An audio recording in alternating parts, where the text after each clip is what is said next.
very thankful for the area we're in and how our water is collected and distributed, because it could be a whole lot worse.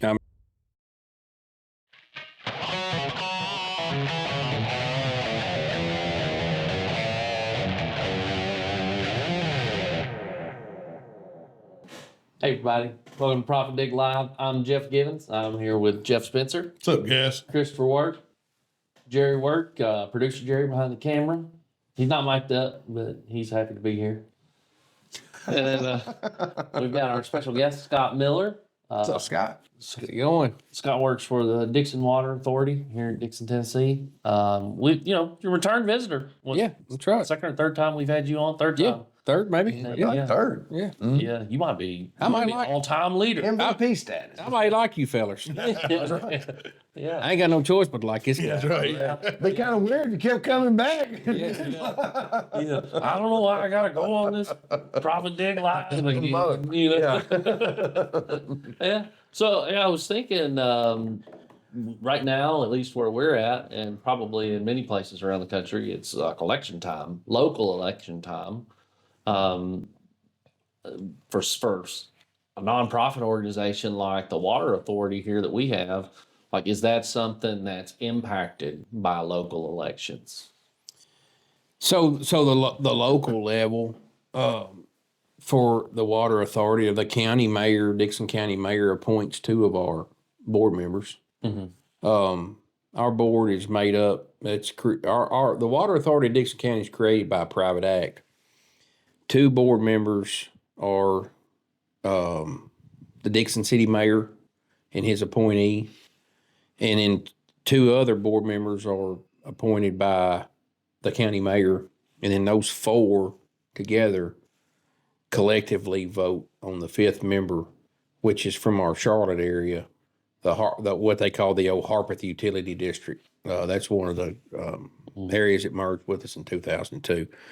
So we work really well with all governmental entities around, electric, gas, city of Dixon, Dixon County. We work really well with them. So does it affect us? I mean, I guess it could.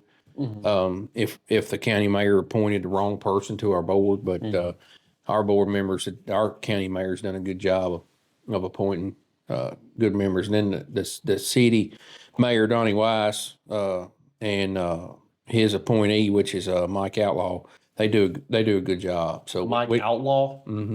Mike Outlaw. That's kind of a badass That is a name. badass name. I don't Yeah, know, Mike. I don't know this but Mike you Outlaw. hit the jackpot on Tinkin. that. Badass. Yeah. I don't think so. Yeah. And our county appointees, Daryl James, which is an engineer.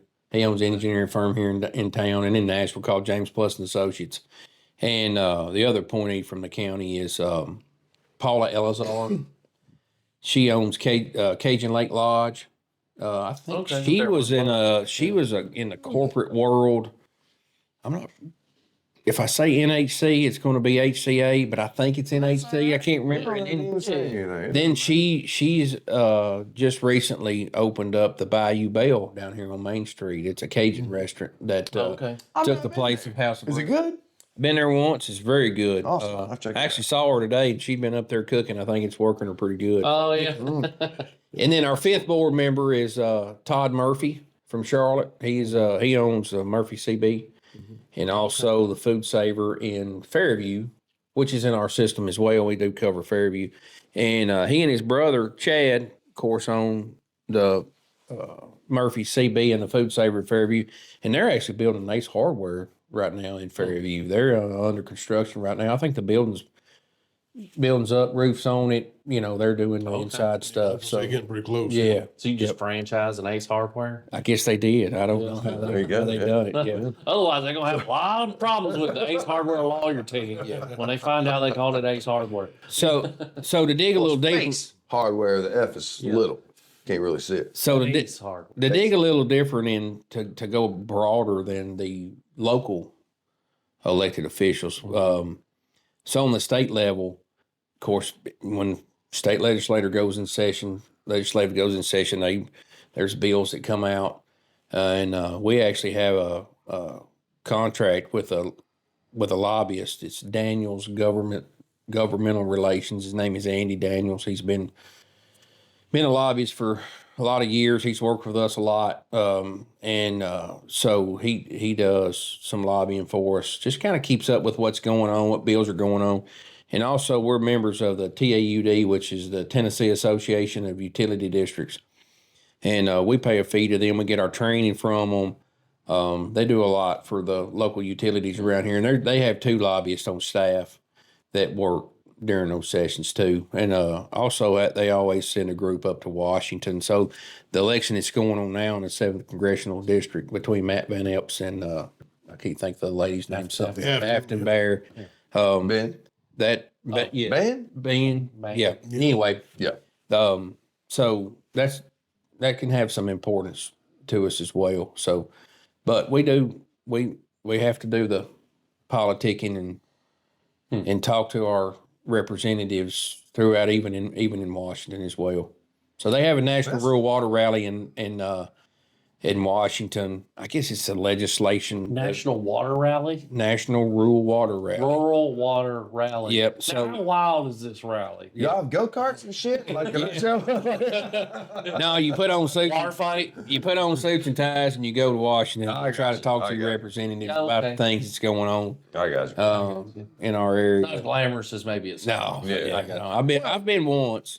So, I mean, are there like, gosh, I don't know how to explain it. Water freedoms that are at risk or anything? Well, you know, like, there's always a bill about fluoride. You got some people that want Okay. the water department to feed fluoride. You got there's groups and activists that don't want you to feed fluoride. I got you. The dental association, they have their own lobbyists and Yeah. they try to produce bills and pass bills and promote bills to feed the fluoride and all. We do feed fluoride in all 3 of our treatment facilities. It's a very low amount. So it's like in your groundwater, you have a certain amount of parts per million of fluoride in your groundwater. We're probably about a half a part per million is what we're feeding. It's a very, very low amount. But anyway, you have that, and then you have, you'll have some developers that want to get some things passed about. I think one main bill last year was, trying to get the utility districts and authorities and the cities to turn around reviewing drawings in a faster pace, and trying to get approving this contractor and that Kind of contractor. like set up SLAs. Or Yeah, Sound like TAUD does a really good job of jumping on those and figuring out, hey, we're going to kill this bill, or hey, this is not a terrible bill, but it needs some adjustment. And hey, I'm on TAU. They got an attorney on staff that's really good with this. He helped write a lot of the utility district laws out there.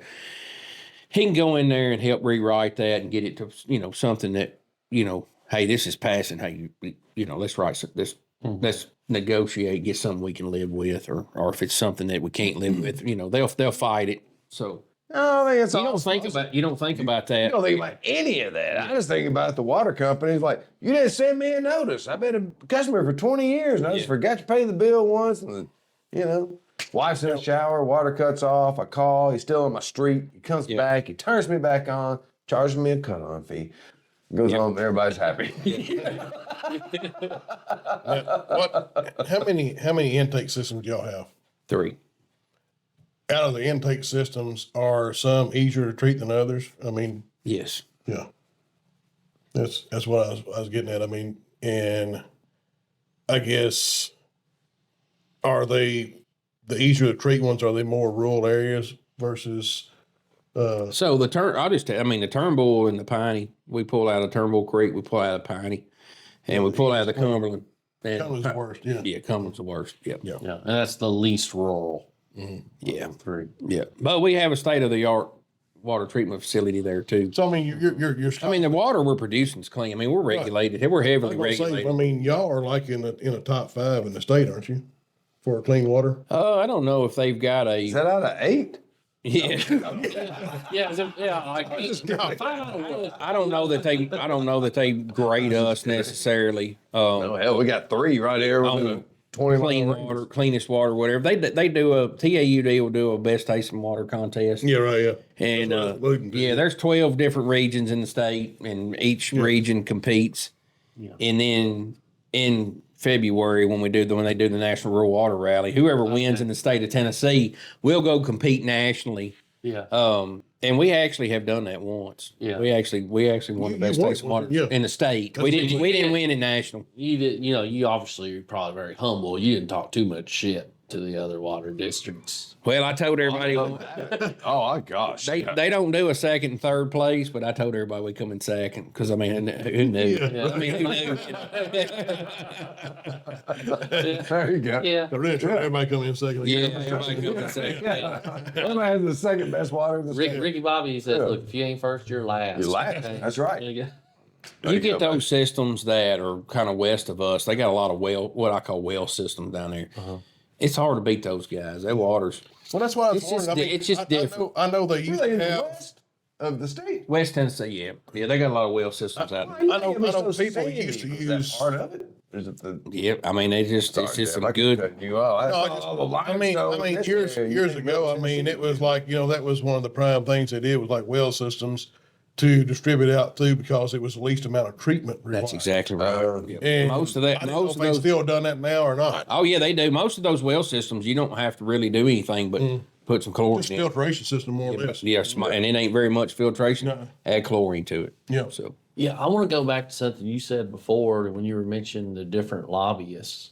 Now, for me, and maybe this is my own ignorance, but like when I hear the word lobbyist, like for me, it's almost like a dirty word. But you seem to be speaking quite positively. yeah, they're looking out for the interest of the water authority.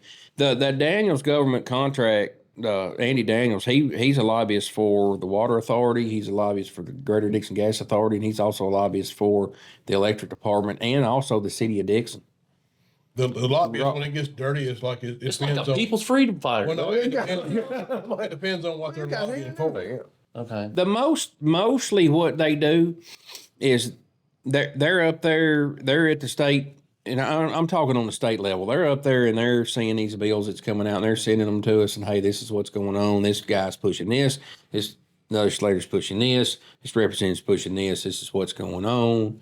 And if it's something that doesn't amount to anything, we don't ask him to do anything. But if there's some stuff that, hey man, we can't deal with this. This is and here's the reasons why. Yeah. Hey, try to go talk to this representative and try to. They're gonna have to do a quick risk analysis. I gotcha. Yeah. What's that? You're gonna do a quick risk analysis. to Yes. see what's Right. Yeah. Yep. You talked about that risk, Yeah. risk analysis. Yeah, I talked about this now. Yeah. Yeah. Okay. No, that's interesting. That is interesting, yeah. I, Because I do too. I've always had I just immediately had this negative view of lobbyists. yeah, if I hear that word, Yeah, I'm I do. just Oh, yeah, no. Yeah. It But depends. I can see it though. I mean, It those depends who on try what to they're lobbying represent. for. Yeah. Well, and you got to think too, in the state representative's defense, they have somebody come to them and say, "Hey, I've got this issue going on in the state with the water system that I live in, or the water system neighboring to me that's a friend of mine, and hey, they're wanting to do this, and we need to do this." And it may sound like a good idea to that guy, But it may totally turn your world upside down. it's not but the whole but it picture. may not be a good idea overall, and they just don't understand because they don't work in it daily like what we do, and so it's our job at that point, our lobbyist job at that point, to come to us and say, hey, this is what's going on, and we say, well, we can't. That's not a good idea because of X, Y, Z. Now, we could live with ABC and see if they'll Find some compromise. compromise in the whole thing. Yeah. Not taking nothing away from Andy Daniels, don't get me wrong, he's good at it too, but TAUD's real good at the overall. They do a lot in the state with TDEC, Tennessee Environment Conservation, and also with the comptroller's office. And that's very, very important that we stay.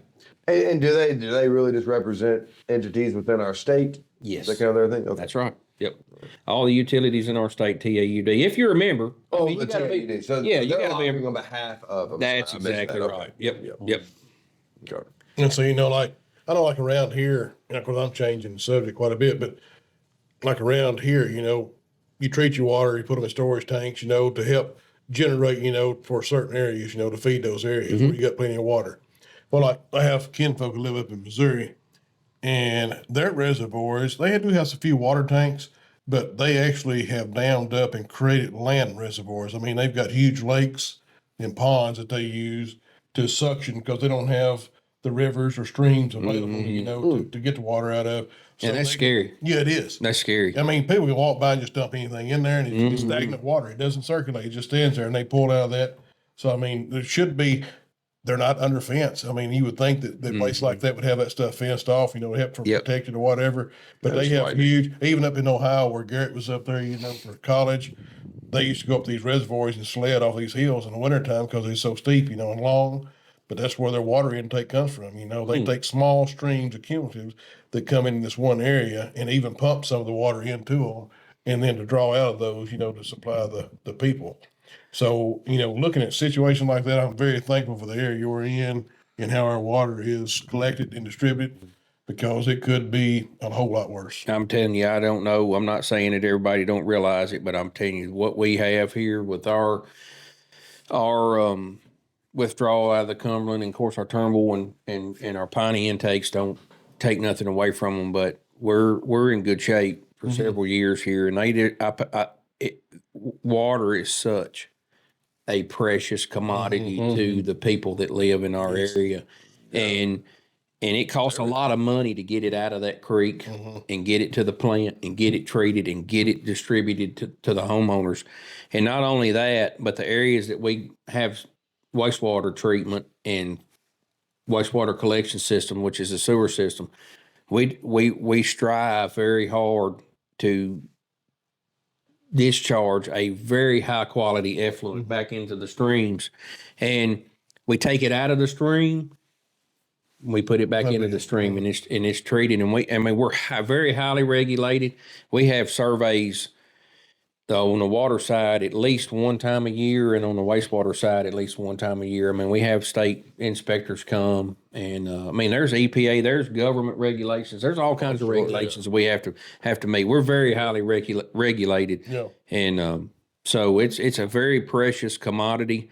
Not taking anything away from the gas and electric, and we got to have electric to get it. We got to have electricity to pump it out of the streams and pump it to the tanks, to have the reservoirs and the storage, and to create pressure with the hydraulic, rise in the water. So it's a very precious commodity that we have here, and the people of Dixon County and Williamson County that we feed, and portions of Hickman County are very, very, very, very fortunate And that's what to have what we have here. People don't realize until they get out and travel. But, when you see and know what you're looking at, like, what I talked about in Missouri, what I talked about, in Ohio, that is not premium quality water that you're taking in.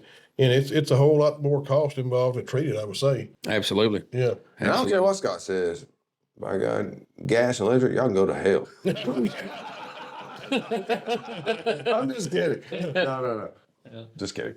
I thought it was funny. We work very well with the gas and electric, and like I say again, we spend a lot of money. We have a lot of we have a lot of draw off the electric grid here in the system. Yeah. By the time we're pumping and doing the things we do, and we couldn't do it without them. But and not taking nothing away from them, but the water and the wastewater discharge, water withdrawal and wastewater discharge is so precious to us. Yes. If the grid were to decline or just collapse, water is what you absolutely have to survive. I would think so.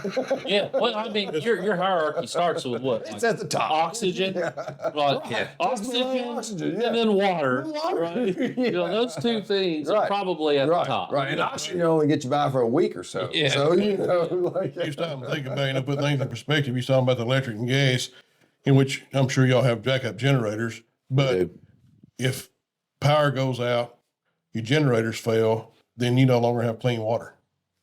That's true. Yeah. And, so power is very, very important, to clean water as well. That's true.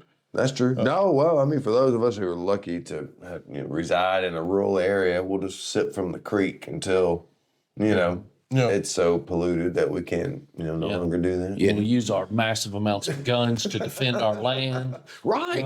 Well, and you stop thinking, without power, your infiltration lines, your intake it requires electric pumps to draw it in. Oh yeah. So your water supply, even with storage tanks and everything else, I mean, what would you say without power? How long did y'all go without?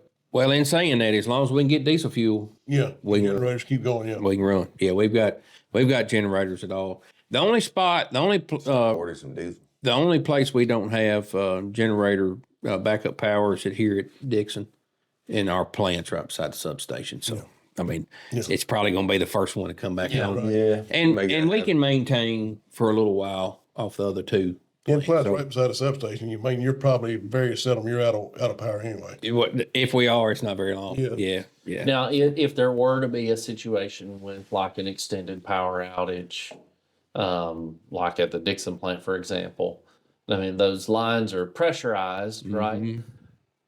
As long as that pressure maintains, once system comes back up, you're ready to go. Like Absolutely. But if the thing that would be concerning is if there was a change in pressure, negative pressure. If you had some breaks or something, that you'd have to, contend with, and it would take some time. But with us having three water plants, one plant can be shut down. Tie together. Okay. One plant can be shut down for, I don't know. I mean, I don't want to say 48 hours or even a week, maybe. I mean, we could make it. We can do. Yeah, the state requires us to have a minimum of 24 hours of storage of our average use, and we do that. It's kind of eerie too, isn't it? Like, look, if everything goes down, you give these people water for at least 24 hours. You know what I mean? Just let them come up with a strategy. That's right. I mean, I get it. I mean, it's like, there has to be some requirements. Yeah, It's like, you got 24 hours. So we have 24 hours of storage, but with the backup generators and all we got, we're in really, like I said earlier in the segment before. You said we're in good shape. We're even with the irrigation in the dry times. We've never asked anybody to conserve water. We've never, since I've been doing it, and it's been 28 years almost. We've never sent notices out to conserve water. Now, I don't remember one. I know we're already running pretty long in this video, but when we think about these different regulations that you have to adhere to, the different laws that are being passed now, are most of those things at what level? Are they mostly local? Like if you go from Dixon to, I don't know, some other part, even within the same state, do they have? If it's a regulation through the state, it would be across the board for every utility in the. Well, I guess my question though, and maybe you don't know this, but are they basically the same from state to state? Most of the time, because EPA regulates each state entity. Yep. Now, each state will tweak this or tweak that. Want you to do this, want you to do that. Some of the stuff they do is subjective. Yeah. Well, it depends on their geography too. Well, in some states, like you think about like California, like they have a water crisis issues, and I think even over the past within the past 2 or 3 years, Mississippi had a real water crisis, right? Where like Las Vegas or Nevada built a city in the middle of the desert. Yeah. They figured it out. Yeah.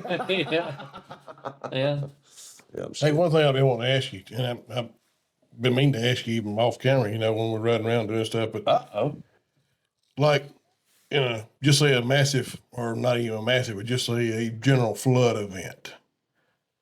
What does that cost the water authority to treat water at that point when you got muddy water coming down the stream? I know it's got to be some kind of impact. Yeah, so our chemical expense goes up. Yeah. Trying to treat the dirtier water. Right. But to put a dollar on it, I'm not sure. I mean, in the 2010 flood. Does it slow down your production like Yes. Okay. That's what I was thinking. Yes, it does. Yeah. In the 2010 flood, we were very fortunate. We had one person out of water. That was a Friday and a Saturday, I think. Due to contamination? No, due to the line washing out across the creek. So it washed out. I think we had one person out of water for 24 hours. We ended up laying a copper line across a bridge and got him a 1-inch copper line across the bridge and got him tied in Monday. I think he was the only one. But as the creeks rose, it kind of was perfect. we had to shut the Cumberland River down because water got in our intake. Your control panels on your intakes, they're built normally on a what I call a 2x4 formed concrete.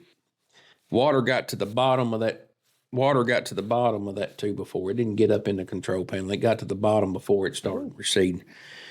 Dixon Electric worked with us, like I said before. They came and dropped the jacks just so there wouldn't be power going to the motors if we did get water in them. So we had to shut the Cumberland River plant down. Dixon plant, Turnbull plant was running. By the time we got the Cumberland River plant where we could run it, the water got up at Turnbull and we had to shut it down. And this was all in just a couple of days. By Monday, everything was running back to normal, and that one guy stayed out of water for 24 hours. Now. Wow. So Pretty impressive. Pretty impressive. I thought it was too. Yeah, the 3 water treatment facilities that we have, we're in. Yeah. Now, was those 3 water treatment facilities the intention of having 3 versus just 1? Like, is that just due to necessity, or was it a redundancy? We're on different water sources, right? Well, you had, prior to 2002, you had different utilities in the county. Okay. So you had the city of Dixon, they had a water treatment facility, and then you had Turnbull, they had a water treatment facility. Now you got Van Leer over there, and they got a small little treatment facility, but they're on their own. So those 2 was what you had. Well, those 2 wouldn't keep up with production, with the usage and the needs of the county. So that's why they started looking at going to the Cumberland River when they did. So you got a withdrawal permit to be able to pump water. As Jeff said earlier, water is easier to treat than it is off the Cumberland. We were able to build a Cumberland treatment plant instead of having to build a 20 million gallon a day plant. For now, it's 5 million gallons a day because we're utilizing the other 2 treatment facilities that we have. And I think I don't know that we'll ever get rid of him. I don't know why we would get rid of the other 2. So that it's not redundancy necessarily. It's just the way that it's just the way that our county water systems were designed at the time. Okay. And they work really good. So. All right. That was a pretty fascinating topic. And I feel like people locally, like, they should hear that. Yeah, I know. I feel like everyone needs to listen to that. I know. Yes, that's an interesting topic. Something that I didn't know about going into our water system, but thank you for that, Scott. Yeah, absolutely. Miller Brewing Company, if you're here. Yeah. No, hey, so this video, sponsored by ProfitDig. Check us out at profitdig.com if you're looking for a costing and bidding solution. Scott, we really appreciate the conversation. Yes, sir. Absolutely. Thanks for having me. So I mean, every time we talk with Scott, I always feel like, local team's doing pretty well. Yeah, well, I feel like I learned something new locally, on a local level, utility-wise. Yeah. So, And probably, if you're out there and you're somewhere else, if you stuck it through this video, probably a similar system wherever you're from. Yeah, it probably is. Everybody has some kind of water system, they're drinking out of. And I mean, this is our local stuff, but everybody around you is doing some kind of similar doing treatment something. to distribute water to their customers. And, it's just good to have an insight, of what goes on behind the scenes. And It's a lot of infrastructure. yeah, That's right. and people kind of get some kind of idea what goes on and how their water is taken out of local streams or wells or reservoirs or whatever it may be, treated and sent out to the public for consumption. Yeah, well, it would be really concerning to you if you turned on the spigot and it didn't look clear. I've had it happen Something before. would You've had it happen, yeah. Like, at that point, now you're really interested in what Scott has to say. Right? Like, all right, what happened here? Yeah, you wouldn't know this. It wasn't on his. Like that rusty water we used to drink out of the community center? Yeah. When we were kids, we'd bike ride all the way down there and be hot. You have to let it run for a while. And Get all the junk out of it. Kind of clear up and you get in there and get your big drink. Yeah, that was literally the spout that you pump, though. Yeah, to pump it. Yeah. Not coming from the Dixon water. That's right. That's still like rust and corrosion is built up from not regular usage. Sure. Yeah. Right. You just let it run for a little bit. Yeah. And get you a drink. Yeah. All right, Otherwise, it's just iron and minerals, baby. that's it. right. Yeah, look at those guns. Sometimes, well, You got a permit for those? It's winter time. You can't see them as much. Yeah, y'all wait till summertime. Yeah. See, me, I always just tell people I'm in the bulk up phase. Right. There you go. And Yeah. so, I'm going on like 10, 12 years of bulking up. So just imagine when it gets shredded. God. I bulked up and it fell to my gut. Yeah. Yeah, me too. All right. Well, thanks for tuning in, guys. See you guys. Have a good one. Thank you again, Man, Scott. Yep, appreciate absolutely. it. Hey, subscribe to the channel, like the video. See you next time.